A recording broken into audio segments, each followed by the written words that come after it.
एक दिन दुनिया के अधिकांश देशों ने मिलकर एक केंकड़ों की प्रतियोगिता आयोजित की। इस केंकड़ा कंपटीशन में भारत के एक व्यक्ति ने भी हिस्सा लिया था।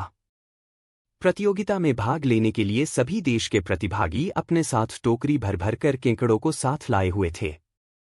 प्रतियोगिता की शर्त थी कि टोकरी के ढक्कनों को खोलना है और केंकड़ों को टोकरी से बाहर निकलने पर उन्हें फिर से टोकरी के अंदर डालना है, और जिस भी देश का व्यक्ति अपने ज्यादा से ज्यादा केकड़ों को टोकरी में जमा करेगा वही विजेता होगा।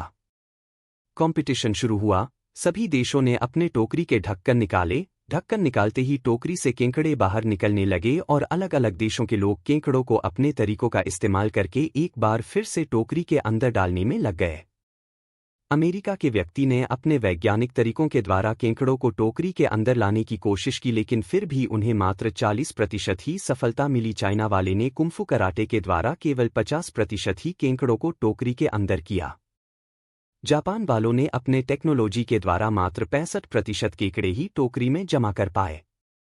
भारत का जो व्यक्ति कंपटीशन में हिस्सा लिया था वह चुपचाप कोने में खड़ा होकर चना खाए जा रहा था और सिर्फ तमाशा देख रहा था। और भारत के उस अकेले व्यक्ति को छोड़कर सभी देशों के लोग केंकड़ों को पकड़ने में लगे हुए थे। प्रतियोगिता का टाइम धीरे धीरे करके खत्म हो गया और अब सभी रिजल्ट के इंतजार में थे। जब रिजल्ट की घोषणा हुई तब सब व्यक्तियों के होश उड़ गए, क्योंकि जीतने वाला भारत का वह व्यक्ति था जिसने कुछ भी नहीं किया था, बस कोने में खड़ा था और बस कोने में खड़े को करचने खा रहा था। जब प्रेस रिपोर्टर उस व्यक्ति के पास गया और उससे पूछा कि आपने तो टोकरी की ढक्कन खोली थी और आप कोने में खड़े होकर बस तमाशा देख रहे थे, तो फिर आपको जीत कैसे मिल गई? आपकी जीत का क्या कारण है?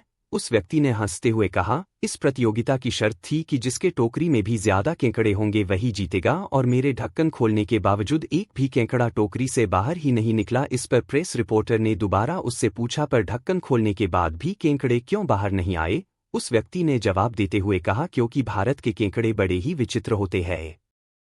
जब भी कोई केंकड़ा टोकरी से ऊपर उठना चाहता है तो दूसरा केंकड़ा उसकी टांग खींच देता है, जिससे वो उस टोकरी से बाहर निकल नहीं पाता। इसीलिए मैं जीत गया, क्योंकि मेरे सारे केंकड़े टोकरी के अंदर ही है। आज हमारी सोसाइटी भी इन्हीं केंकड़ों की तरह हो गई है। जब भी हम सफलता की सीढ़ी चढ़ने वाले होते हैं या कुछ अलग कर गुजरने के लिए आगे बढ़ने की कोशिश करते हैं, तभी उस सीढ़ी में चढ़ने से पहले समाज या हमारी तरह ही ऊपर उठने की कोशिश करने वाले लोग हमारा टांग खींचने लगते हैं। समाज का मुख्य कर्तव्य है खुद में अच्छा परिवर्तन और दूसरों के लिए बेहतरीन परिवर्तन लाना। समाज की उन्नति हमारी उन्नति है।